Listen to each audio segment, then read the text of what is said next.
It started with silence. Not the quiet kind that feels peaceful, but the kind that slowly creeps in and makes you uneasy, the kind that lingers.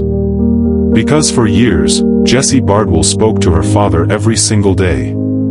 It didn't matter how busy life got, they always found time for each other. A call, a message, even just a quick check-in. That was their routine. That was their bond. Until one day, it stopped. No call. No text. No explanation. At first, it didn't seem like a big deal. People get busy, life happens. But then another day passed, and another, and then more. And suddenly, that silence didn't feel normal anymore. It felt heavy. It felt wrong. Deep down, her father could feel it. Something wasn't right. Something had changed. And what he was about to learn would change his life forever. Jessie Merle Garner Bardwell was born on September 10, 1988, in Pascagoula, Mississippi. From the moment she came into the world, she was deeply loved, especially by her father, Gary. He would later describe that moment as overwhelming. He cried the instant he saw her, not out of fear, but because of the love he felt. A love that was immediate, unshakable, and only grew stronger as the years went by. Jessie loved both of her parents, but with her father, there was something extra, something undeniable. They weren't just close, they were connected in a way words can't fully explain. She was his little girl, and no matter how much time passed, she always would be. Even as she grew older, she never let go of that closeness. She still leaned on him, still looked to him for comfort, still held on to that bond. And Gary never pulled away, because to him, those moments were everything. When her parents divorced during her teenage years, Jessie chose to stay with her father. That decision spoke volumes. And when he remarried, she didn't resist the change, she embraced it, welcoming her stepmother into her life with warmth and kindness. That was who Jessie was. She had a way of making people feel comfortable, seen, accepted.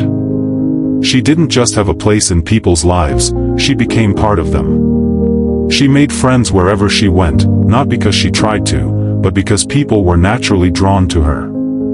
Her energy. Her spirit. Her independence. She was the kind of person who didn't follow anyone else's path, she created her own.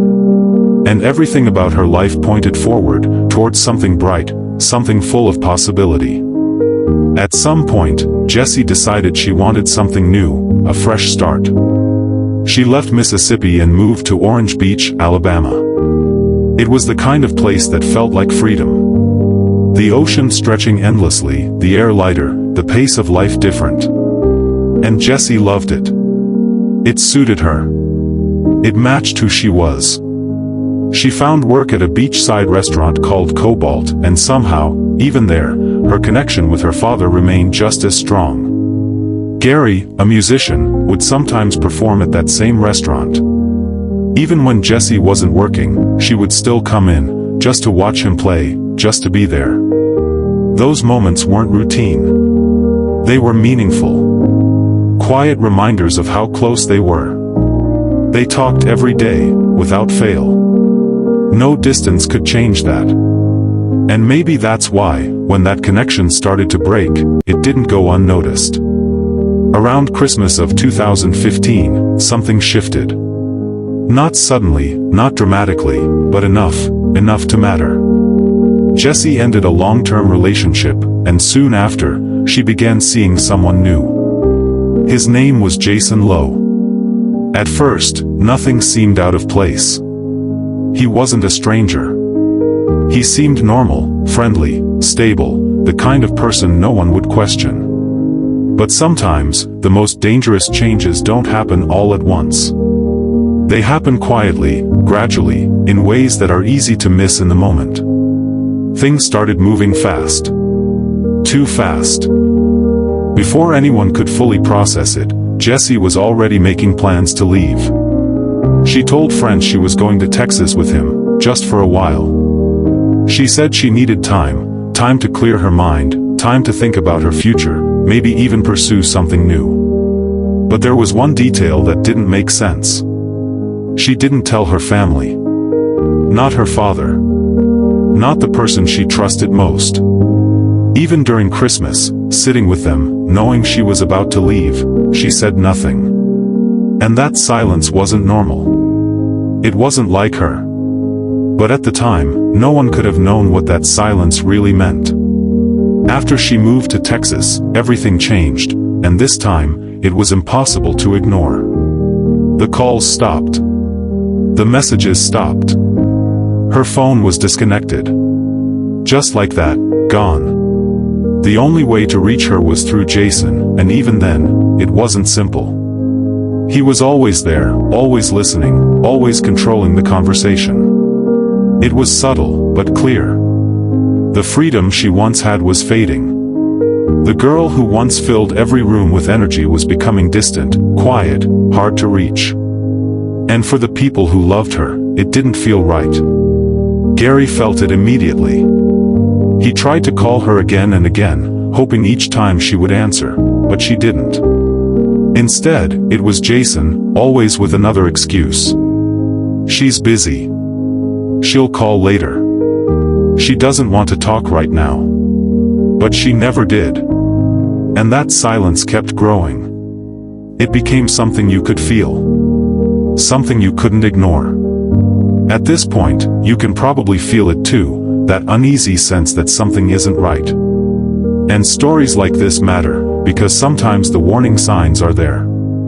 Quiet. Subtle. Easy to miss. If you believe more people should hear stories like this, take a moment to like the video and subscribe. Because awareness can make a difference.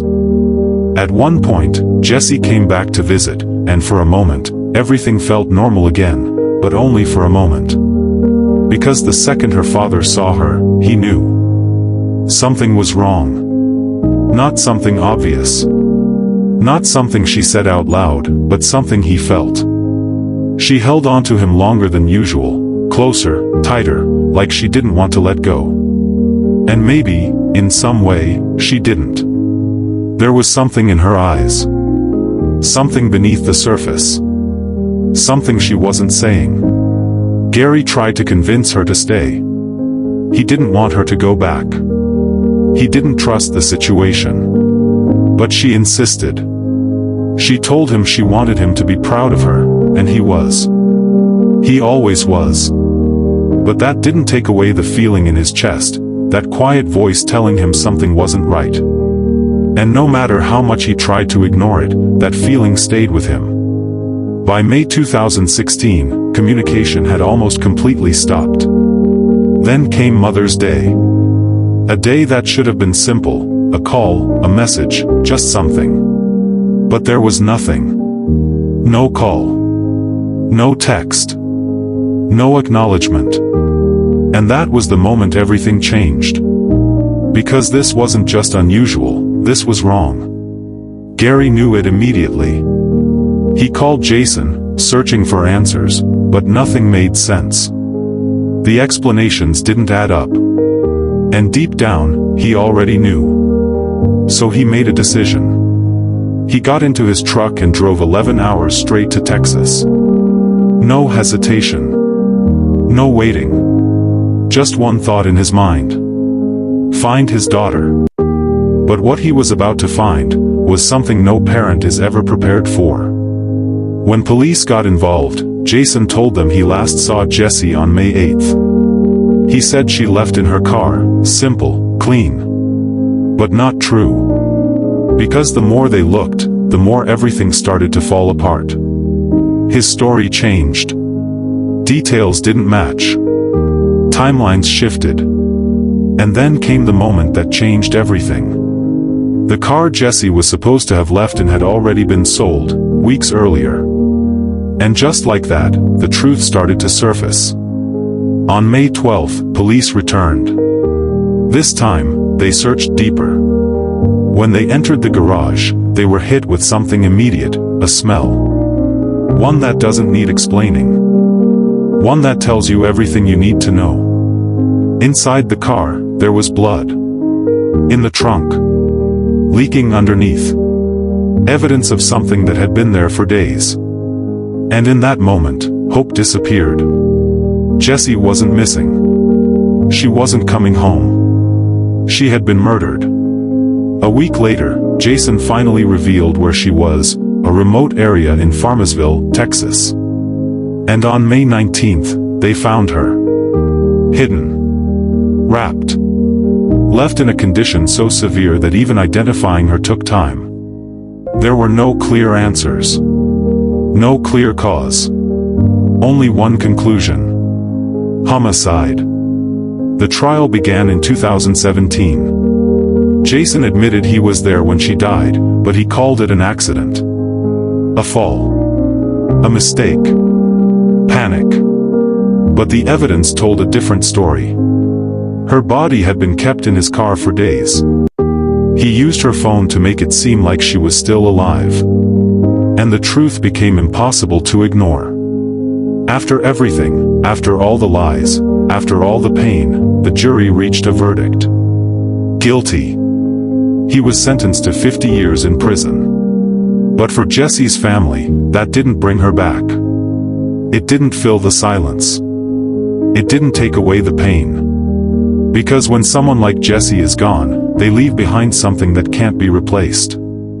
Her absence became a quiet presence in their lives, something always there, something always missing. To honor her, her brother kept a promise they once made. Instead of a funeral, they held a festival. Music. Art. Love. A celebration of her life. Of who she really was. Not how she died, but how she lived. Jesse Bardwell was more than a victim. She was a daughter. A sister. A light in the lives of the people who knew her. And her story is a reminder that sometimes, danger doesn't arrive loudly. It doesn't always look like what we expect. Sometimes, it begins quietly, with control, with distance, with silence. And by the time the truth reveals itself, it's already too late.